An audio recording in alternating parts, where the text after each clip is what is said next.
आप सभी का सिंप्लीफाइड फिजिक्स चैनल में स्वागत है। अगर आपने अभी तक इस चैनल को सब्सक्राइब नहीं किया है तो कर लीजिए। आगे आपके कोर्स से रिलेटेड जो भी वीडियो अपलोड करेंगे तो उसकी जानकारी आपको तुरंत मिल जाएगी। जिस वीडियो में हम जितना पढ़ाएंगे उसके नोट्स डिस्क्रिप्शन में दी गई पीडीएफ लिंक में मिल जाएगी, वहां से आप नोट्स डाउनलोड कर सकते हैं। आज हम आपको पढ़ाएंगे विद्युत आवेश और क्षेत्र भाग 6। इसके पिछले वाले भाग हम पिछली वीडियो में पढ़ा चुके हैं, ठीक है, वो आप देख लीजिए। भाग 6 में हम आपको पढ़ाएंगे क्षेत्र सदिश, विद्युत फ्लक्स, गॉस प्रमेय, गॉसी पृष्ठ, गॉस प्रमेय की सहायता से कूलाम के नियम की स्थापना। अगला टॉपिक है क्षेत्र सदिश, ठीक है। प्रत्येक पृष्ठ का क्षेत्रफल एक सदिश राशि होता है जिसमें परिमाण के साथ साथ दिशा भी होती है। क्या है? प्रत्येक पृष्ठ का क्षेत्रफल एक सदिश राशि होता है जिसमें परिमाण के साथ साथ दिशा भी होती है। पृष्ठ समतलीय अथवा वक्री दोनों तरह से होता है। यदि पृष्ठ समतलीय है तो क्षेत्र सदिश को डेल्टा एस से प्रदर्शित करते हैं। क्या बोल रहे हैं? यदि पृष्ठ समतलीय है तो क्षेत्र सदिश को डेल्टा एस से प्रदर्शित करते हैं। क्षेत्र सदिश डेल्टा एस की लंबाई, क्षेत्र सदिश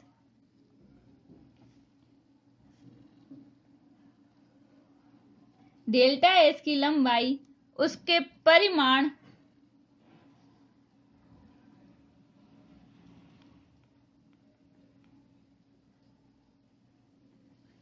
परिमाण डेल्टा एस को प्रदर्शित करती है, ठीक है। इसकी दिशा पृष्ठ के अभिलंबवत बाहर की ओर होती है। यदि समतलीय पृष्ठ के अभिलंबवत बाहर की दिशा में एकांक सदिश एन कैप हो तो इसको कैसे लिख देंगे? डेल्टा एस बराबर delta S into n cap. तो एकांक सदिश पता है क्या होता है अपना? ये होता है वेक्टर, ये होता है इसका परिमाण, ठीक है। एक बार फिर से देखो क्या है। क्षेत्र सदिश, प्रत्येक पृष्ठ का क्षेत्रफल एक सदिश राशि होता है जिसमें परिमाण के साथ साथ दिशा भी होती है। पृष्ठ समतलीय अथवा वक्री दोनों तरीके से हो सकता है। यदि पृष्ठ समतलीय है तो क्षेत्र सदिश को डेल्टा एस से प्रदर्शित करते हैं। क्या? यदि पृष्ठ समतलीय हो तो क्षेत्र सदिश को डेल्टा एस से प्रदर्शित करते हैं। क्षेत्र सदिश डेल्टा एस की लंबाई उसके परिमाण को डेल्टा एस को प्रदर्शित करती है।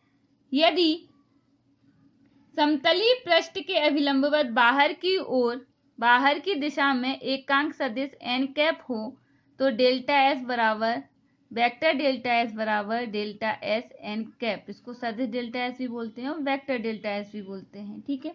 इसकी दिशा पृष्ठ के अभिलंबवत बाहर की ओर होती है। अगला टॉपिक है विद्युत फ्लक्स। इसको समझने से पहले एक एग्जाम्पल देखते हैं।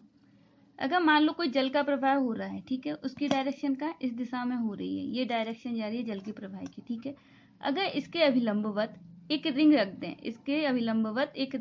दें तो इसमें से जल का प्रवाह अधिक मात्रा में होगा, ठीक है। यदि अगर रिंग को किसी एंगल पर झुका के रख दें, ऐसे या ऐसे, तो इसमें से जल के प्रवाह की मात्रा कम हो जाएगी।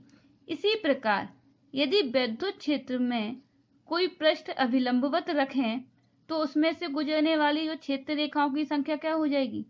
क्षेत्र रेखाओं की संख्या ज्यादा हो जाएगी। अगर, ठीक है, अगर किसी पृष्ठ पर इस पृष्ठ को विद्युत क्षेत्र के वैद्युत क्षेत्र में पृष्ठ को किसी एंगल पर या किसी भी स्थिति में रख दें तो उससे गुजरने वाली रेखाओं की संख्या कम हो जाएगी। ठीक है, तो विद्युत फ्लक्स क्या होता है? वैद्युत क्षेत्र में स्थित किसी पृष्ठ से अभिलंबवत गुजरने वाली क्षेत्र रेखाओं की संख्या को विद्युत फ्लक्स कहते हैं। क्या है? विद्युत क्षेत्र में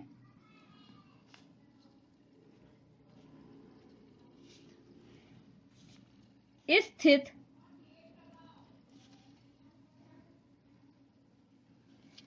किसी पृष्ठ से अभिलंबवत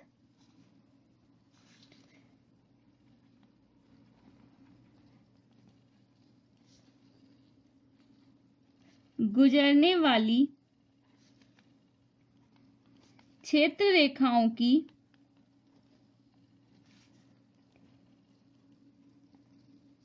संख्या को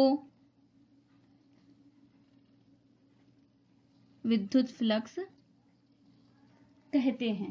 ठीक है, इसे फाई ई से प्रदर्शित करते हैं और यह एक अदिश राशि है। ठीक है, क्या है विद्युत फ्लक्स? विद्युत क्षेत्र में स्थित किसी पृष्ठ से अभिलंबवत गुजरने वाली क्षेत्र रेखाओं की संख्या को विद्युत फ्लक्स कहते हैं। क्या ये हो गया वैद्युत क्षेत्र? ठीक है, वैद्युत क्षेत्र में स्थित पृष्ठ से अभिलंबवत, पृष्ठ क्या है इसके अभिलंबवत रखा है वैद्युत क्षेत्र में, अभिलंबवत गुजरने वाली क्षेत्र रेखाओं की संख्या को विद्युत फ्लक्स कहते हैं। इसे फाई ई से प्रदर्शित करते हैं। यह एक अदिश राशि है। माना किसी बिंदु पर वैद्युत क्षेत्र ई है, माना किसी बिंदु पर वैद्युत क्षेत्र ई है, यदि उसके लंबवत रखे किसी पृष्ठ का क्षेत्रफल डेल्टा एस हो तो उस पृष्ठ से गुजरने वाला विद्युत flux delta phi E is equal to E dot delta S. ठीक है, क्या बोल रहे हैं? यदि किसी बिंदु पर वैद्युत क्षेत्र ई हो, यदि उसके लंबवत रखे किसी पृष्ठ का क्षेत्रफल डेल्टा एस हो तो उस पृष्ठ से गुजरने वाला संपूर्ण विद्युत flux delta phi E is equal to E dot delta S. अतः यदि विद्युत क्षेत्र ई पृष्ठ के अभिलंब से थीटा कोण बनाए, ठीक है, ये पृष्ठ है, पृष्ठ का अभिलंब क्या है? ये है, ये क्षेत्र सदिश हो गया, इससे अगर थीटा कोण बनाए, ठीक है, यदि विद्युत क्षेत्र ई पृष्ठ के अभिलंब से थीटा कोण बनाए तो अभिलंब की दिशा में वैद्युत क्षेत्र का घटक क्या हो जाएगा? ये ई कॉस थीटा, जहां से जिस एंगल बनता है वो कॉस में आता है और यहाँ पे काय में आ जाएगा, ये साइन में, ई साइन थीटा। लेकिन घटक कौन सा लेना है? ई कॉस थीटा वाला। तो क्या हो जाएगा विद्युत फ्लक्स?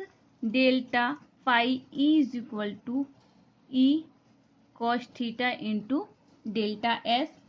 तो delta phi E is equal to E dot delta S cos theta.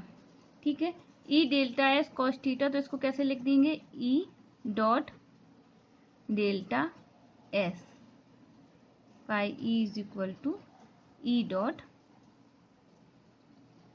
Delta S.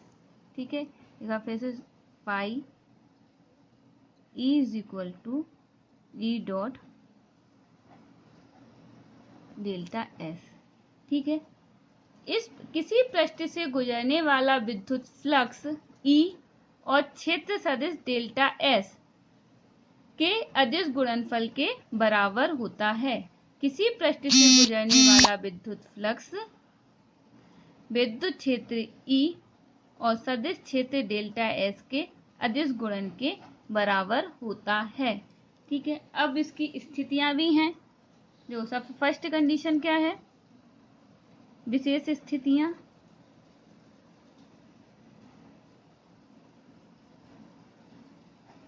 First condition क्या है अपने पास? Delta phi is equal to E dot delta S cos theta. ठीक है, इसको इक्वेशन 1 दे दी।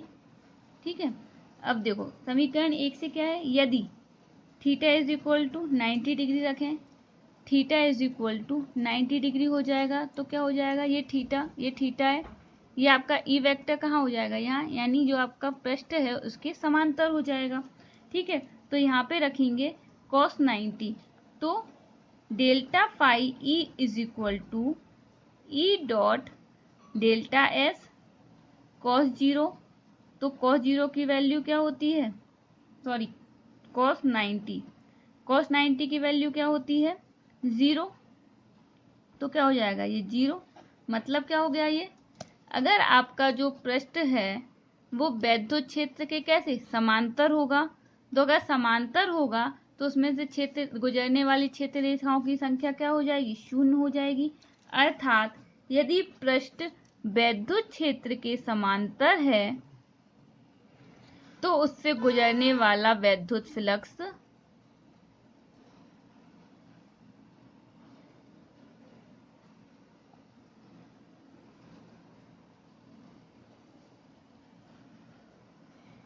शून्य हो जाएगा। ठीक है, सेकंड कंडीशन है यदि थीटा बराबर 0 डिग्री हो। ठीक है, यदि थीटा बराबर 0 हो तो समीकरण 1 से क्या हो जाएगा, delta phi E is equal to E dot delta S cos 0। तो ये हो जाएगा ई डॉट डेल्टा एस मतलब अधिकतम। ठीक है, अतः जब पृष्ठ वैद्युत क्षेत्र के लंबवत होता है, ठीक है, अतः ये थीटा 0 हो जाएगा तो ये इसी डायरेक्शन में आ जाएगा। अतः जब पृष्ठ वैद्युत क्षेत्र के लंबवत होता है तो उससे गुजरने वाला वैद्युत फ्लक्स अधिकतम होता है। क्या हो गया, जब पृष्ठ लंबवत होता है वैद्युत क्षेत्र के तो गुजरने वाला वैद्युत फ्लक्स क्या हो जाएगा, अधिकतम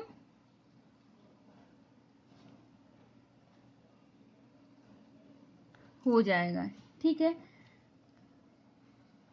अब देखो यदि पृष्ठ का क्षेत्रफल कैसा है, अधिक है, तो उसे छोटे छोटे टुकड़ों में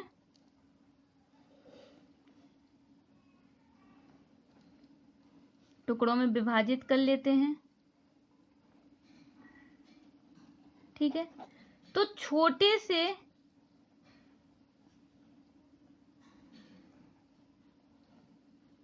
क्षेत्रफल अवयव से गुजरने वाला विद्युत फ्लक्स कितना, ई डॉट डेल्टा एस होगा। ठीक है, यदि पृष्ठ का क्षेत्रफल क्या है, बहुत अधिक है, तो उसे छोटे छोटे टुकड़ों में विभाजित कर लेते हैं। यदि एक छोटे से क्षेत्रफल अवयव से गुजरने वाला विद्युत फ्लक्स ई डॉट डेल्टा एस होगा तो संपूर्ण पृष्ठ से गुजरने वाला विद्युत फ्लक्स को कैसे लिख देंगे, फाई ई, इसको डेल्टा फाई ई से लिखेंगे, delta phi is equal to E dot delta S. ये छोटे से पृष्ठ से गुजरने वाला, छोटे क्षेत्रफल अवयव से गुजरने वाला विद्युत फ्लक्स होगा।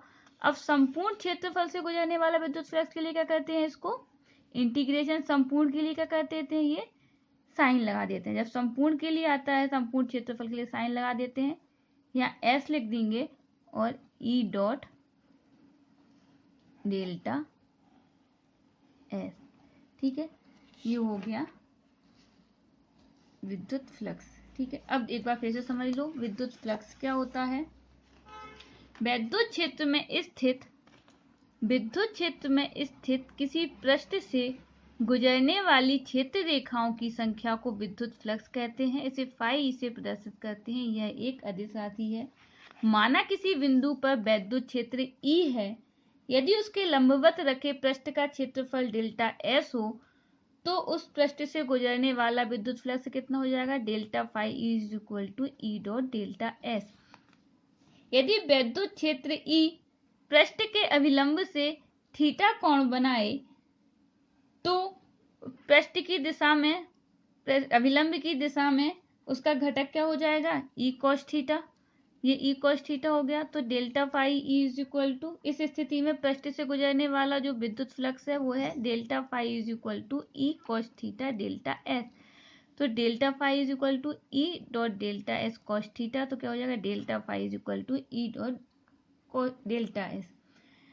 किसी पृष्ठ से गुजरने वाला विद्युत फ्लक्स क्षेत्र ई और क्षेत्र सदिश डेल्टा एस के अदिश गुणनफल के बराबर होता है। अब इसकी विशेष स्थितियां थी समीकरण 1 से।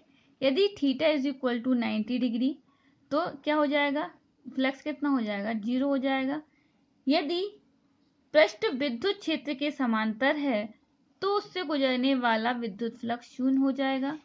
अगली कंडीशन है यदि थीटा इज इक्वल टू 0 तो ये क्या हो जाएगा, delta phi is equal to E dot delta S अधिकतम हो जाएगा। यदि पृष्ठ विद्युत क्षेत्र के लंबवत होता है तो उससे गुजरने वाला विद्युत फ्लक्स, उस पृष्ठ से गुजरने वाला विद्युत फ्लक्स अधिकतम हो जाएगा। ठीक है। यदि पृष्ठ का क्षेत्रफल बहुत अधिक है तो उसे छोटे छोटे टुकड़ों में विभाजित कर लेते हैं। एक छोटे से क्षेत्रफल अवयव से गुजरने वाला विद्युत फ्लक्स अगर ई डॉट डेल्टा एस है, delta phi equal to E dot delta S, तो संपूर्ण क्षेत्रफल से गुजरने वाला विद्युत फ्लक्स कितना हो जाएगा, phi is equal to E dot delta S. विद्युत फ्लक्स का मात्रक, ठीक है, क्या है अपना, phi delta phi E is equal to क्या होता है, ई डॉट डेल्टा एस। तो ई क्या होता है, ई बराबर होता है एफ अपॉन क्यू। ठीक है, ई बराबर होता है एफ अपॉन क्यू। तो इसका क्या हो जाएगा, ई का न्यूटन पर कूलाम, न्यूटन पर कूलाम, और डेल्टा एस क्या है, क्षेत्रफल है, तो इसका मीटर स्क्वायर। तो इसको कैसे लिख देंगे, न्यूटन इंटू मीटर स्क्वायर पर कूलाम। ठीक है, ये क्या हो गया, मात्रक हो गया। विमा कैसे निकालेंगे, देखो delta phi is equal to क्या हो जाएगा, ई इंटू डेल्टा एस। ई बराबर क्या होता है, F upon q into delta S. F कब क्या होता है, M L T minus two upon में ये हो जाएगा ए टी, और ये हो जाएगा एल स्क्वायर। ठीक है, इसको सॉल्व करेंगे तो क्या हो जाएगा, एम यहाँ से क्या हो जाएगा, ये एल स्क्वायर, तो ये हो जाएगा एल क्यूब टी माइनस 3 ए माइनस 1। ठीक है, ये हो गया डेल्टा फाई ई का विमीय सूत्र। गाउस प्रमेय, गाउस प्रमेय क्या होता है, गाउस प्रमेय के अनुसार किसी बंद पृष्ठ से होकर गुजरने वाला संपूर्ण विद्युत फ्लक्स उस बंद पृष्ठ के अंदर निर्वात में उपस्थित कुल आवेश का 1/ε0 गुना होता है। क्या होता है, गॉस प्रमेय के अनुसार किसी बंद पृष्ठ से होकर गुजरने वाला संपूर्ण विद्युत फ्लक्स उस बंद पृष्ठ के अंदर निर्वात में उपस्थित कुल आवेश का 1/ε0 गुना होता है, जहां ε0 निर्वात की विद्युतशीलता है। यदि बंद पृष्ठ के अंदर निर्वात में उपस्थित कुल आवेश Q हो तो गॉस प्रमेय से उस बंद पृष्ठ से गुजरने वाला संपूर्ण विद्युत फ्लक्स क्या होता है, phi E is equal to integration S E dot d S is equal to q upon epsilon naught. मतलब किसी बंद पृष्ठ से होकर गुजरने वाला संपूर्ण विद्युत फ्लक्स, किसी बंद पृष्ठ से होकर गुजरने वाला संपूर्ण विद्युत फ्लक्स उस बंद पृष्ठ में उपस्थित, उस बंद पृष्ठ के अंदर निर्वात में उपस्थित कुल आवेश का 1/ε0 गुना होता है। एक बार फिर से देख लो, किसी बंद पृष्ठ से होकर गुजरने वाला संपूर्ण विद्युत फ्लक्स उस बंद पृष्ठ के अंदर निर्वात में उपस्थित कुल आवेश का 1/ε0 गुना होता है। किसी बंद पृष्ठ के अंदर निर्वात में उपस्थित कुल आवेश Q हो तो गॉस प्रमेय से उस बंद पृष्ठ से गुजरने वाला संपूर्ण विद्युत flux phi E is equal to integration S E dot ds is equal to Q upon epsilon naught. अब गॉस प्रमेय का निगमन करेंगे। ठीक है, माना कोई बिंदु आवेश Q एक गोले के केंद्र पर रखा है, गोले की त्रिज्या r है, तब गोले के पृष्ठ पर स्थित किसी बिंदु P पर वैद्युत क्षेत्र का परिमाण। क्या बोल रहे हैं? माना कोई बिंदु आवेश Q किसी गोले के केंद्र पर रखा हुआ है, गोले की त्रिज्या r है, तब गोले के पृष्ठ के किसी बिंदु P पर वैद्युत क्षेत्र का परिमाण क्या हो जाएगा? वैद्युत क्षेत्र का परिमाण E is equal to 1/4 pi epsilon naught Q upon R square. ठीक है, मान के चलेंगे कि एक माना कोई आवेश बिंदु आवेश Q किसी गोले के केंद्र पर रखा हुआ है जिसकी त्रिज्या r है, तब गोले के पृष्ठ के किसी बिंदु P पर वैद्युत क्षेत्र का परिमाण ये हो गया। इस क्षेत्र E की दिशा त्रिज्यीय OP के अनुदिश बाहर की ओर होगी। ठीक है, गोले को कई छोटे छोटे क्षेत्रफल अवयवों में विभाजित करते हैं। ये पूरा गोला है, इसको छोटे छोटे कई क्षेत्रफल अवयवों में विभाजित कर लेते हैं। अब यदि बिंदु P को घेरे छोटे क्षेत्रफल अवयव ds की कल्पना करें। ये बिंदु P है, अगर मान लेंगे इसको ds घेर देंगे, इसको एक पृष्ठ ds की कल्पना करेंगे। ठीक है, तो इसकी दिशा भी OP के अनुदिश कहाँ हो जाएगी? बाहर की ओर होगी। तो फलस्वरूप क्या हो जाएगा? E और ds के बीच का जो कोण होगा वो क्या हो जाएगा? 0 हो जाएगा। अतः क्षेत्रफल अवयव ds से गुजरने वाला विद्युत फ्लक्स क्या हो जाएगा? d phi. ds से गुजर रहा विद्युत फ्लक्स तो d फाई E बराबर क्या हो जाएगा? E dot ds is equal to E ds cos theta. तो d phi E is equal to E ds, ये क्या हो जाएगा? ds भी इसी डायरेक्शन में है और E भी इसी डायरेक्शन में है, तो ये हो जाएगा cos 0, तो ये हो जाएगा E डॉट ds। ठीक है, अब समीकरण 1 से मान रख दो E का, यहाँ पे समीकरण 1 से E का मान यहाँ आ जाएगा, तो क्या हो जाएगा? d phi E is equal to 1/4 pi epsilon naught Q upon R square ds। Question 2, गोले के पृष्ठ के प्रत्येक बिंदु पर, ये तो गोले के पृष्ठ प्रत्येक बिंदु पर कोई भी बिंदु ले लेंगे। ठीक है, उस पर E और ds के बीच का कोण क्या हो जाएगा? 0 हो जाएगा। गोले के पृष्ठ के प्रत्येक बिंदु पर E और ds के बीच का कोण क्या हो जाएगा? 0 हो जाएगा। अतः गोले के पृष्ठ से गुजरने वाला संपूर्ण विद्युत फ्लक्स, अतः गोले के पृष्ठ से गुजरने वाला संपूर्ण विद्युत फ्लक्स क्या हो जाएगा? हमने आपको बताया था जब संपूर्ण निकालते हैं तो क्या कर देते हैं? इंटीग्रेशन कर देते हैं और ये साइन बना देते हैं, ये s लिख देते हैं और d फाई E, तो इसका क्या हो जाएगा? इंटीग्रेशन। तो इसको लिख देंगे s, d फाई E की वैल्यू क्या है अपने पास? 1/4 pi epsilon naught Q upon R square ds। ठीक है, अब जो कांस्टेंट है वो बाहर लिख दो, तो अपने पास क्या है constant? 1/4 pi epsilon naught Q upon R square और ये s ds। ठीक है, चूंकि जो ये क्या चीज है पूरी? s ds। ठीक है, यहाँ पे आप प्रत्येक बिंदु लेंगे, यहाँ पे संपूर्ण क्षेत्रफल है, तो संपूर्ण क्षेत्रफल में पूरे का निकालते हो तो इंटीग्रेशन, तो ये जो है ये क्या है, पृष्ठ का क्षेत्रफल है, गोले का कुल पृष्ठीय क्षेत्रफल, तो इसकी वैल्यू क्या हो जाएगी 4πr²। ये क्या है, गोले का कुल पृष्ठीय क्षेत्रफल, गोले का कुल पृष्ठीय क्षेत्रफल, तो गोले का कुल पृष्ठीय क्षेत्रफल, तो इसकी जगह क्या रख देंगे 4πr²।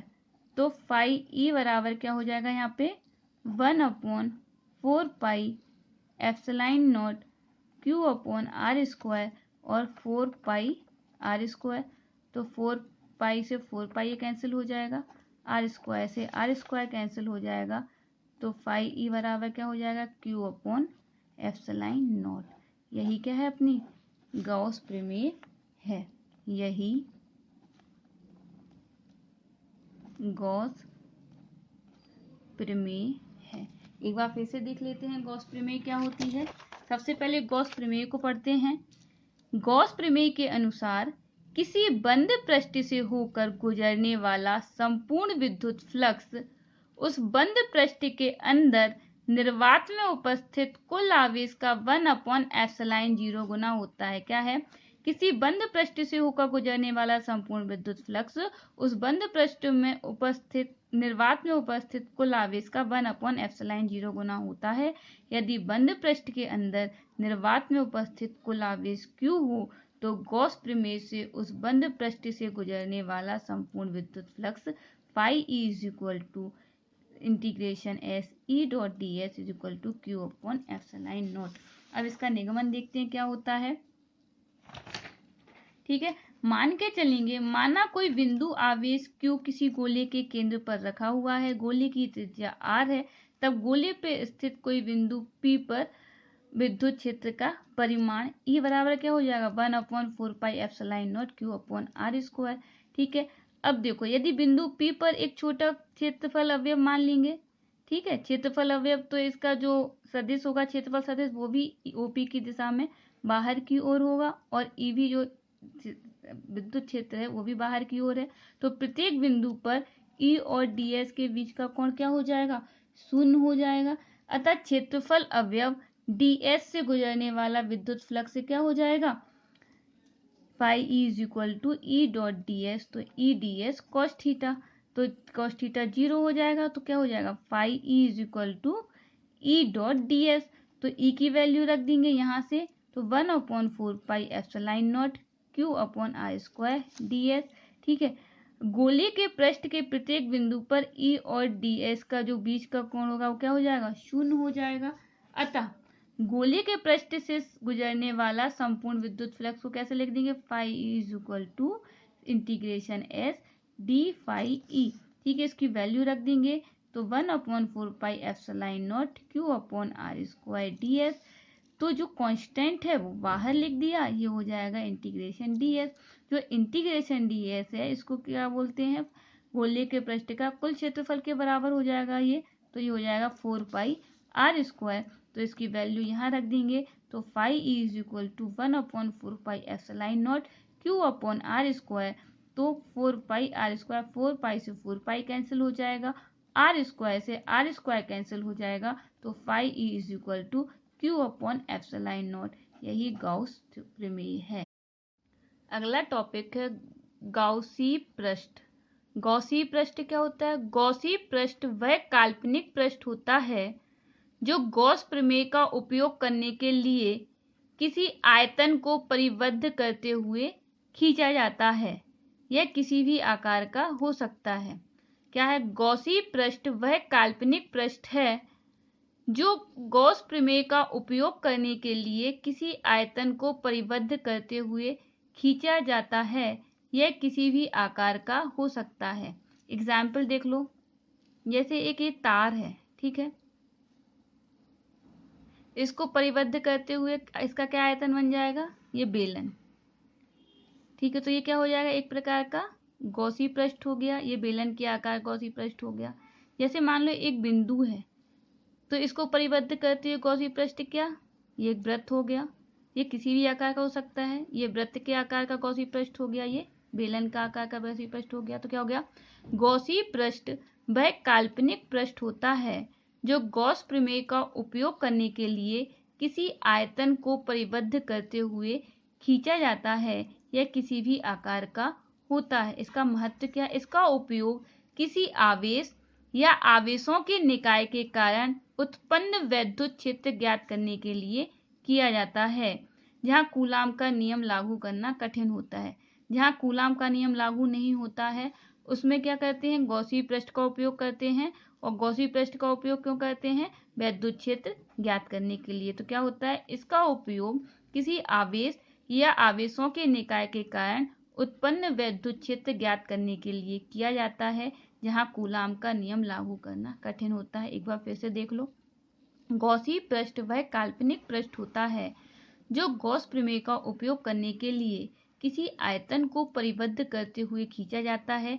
यह किसी भी आकार का हो सकता है।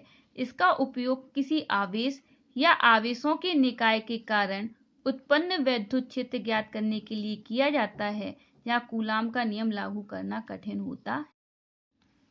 अगला टॉपिक है गॉस प्रमेय की सहायता से कूलाम के नियम की स्थापना। यानी गॉस प्रमेय से क्या करेंगे, कूलाम के नियम को प्रूव करेंगे। माना निर्वात में एक बिंदु आवेश प्लस क्यू बिंदु O पर स्थित है।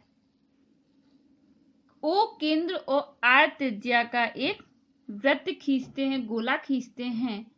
उस गोले का पृष्ठ कैसा होगा, गॉसी पृष्ठ होगा। ठीक है। सममिति से गोले के पृष्ठ पर स्थित प्रत्येक बिंदु पर वैद्युत क्षेत्र का परिमाण कैसा होगा, समान होगा।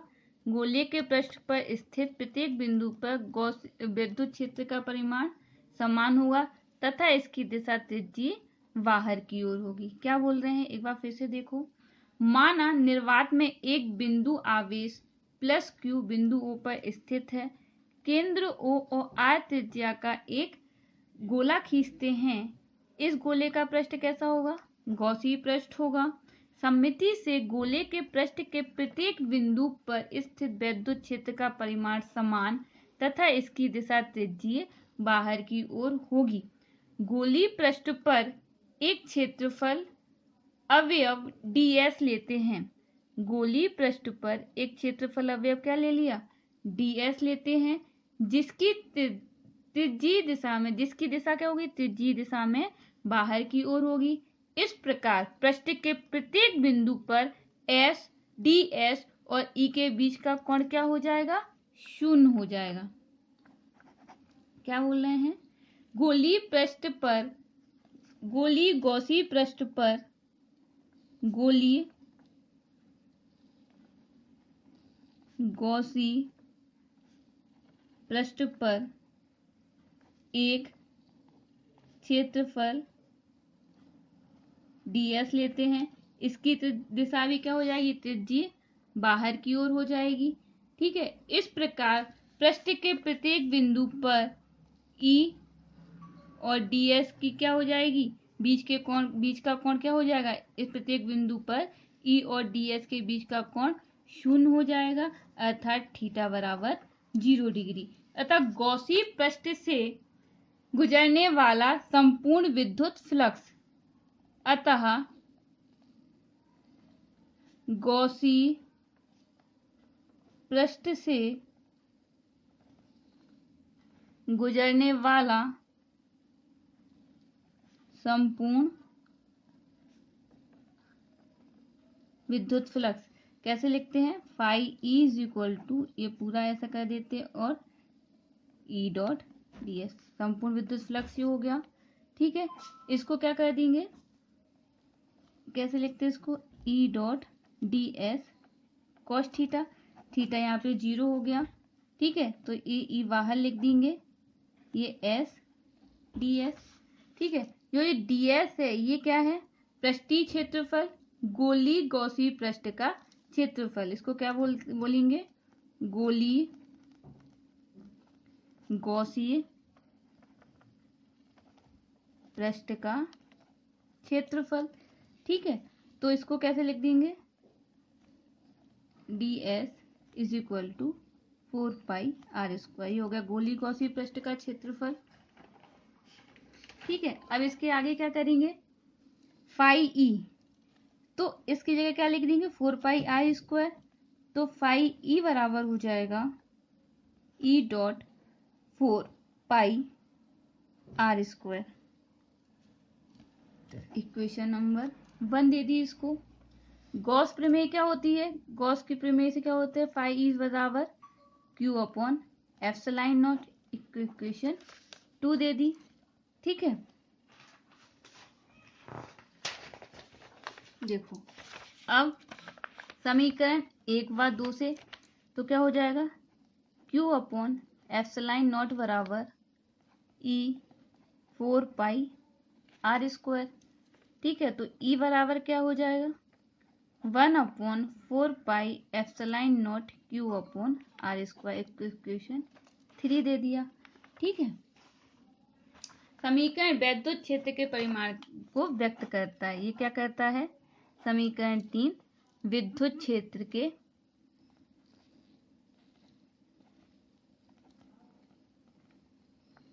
परिमाण को व्यक्त करता है। ठीक है, और यदि बिंदु P पर एक अन्य बिंदु आवेश, बिंदु P पर एक अन्य बिंदु आवेश क्या Q0 रखें, तो इस आवेश पर लगने वाला बल क्या हो जाएगा, इस पर एक बिंदु आवेश क्या रख दिया, Q0 रख दिया। ठीक है, तो आवेश पर लगने वाला बल क्या हो जाएगा, F बराबर Q0E। तो E बराबर क्या हो जाएगा F/Q0। तो यहाँ से समीकरण 3 से क्या हो जाएगा,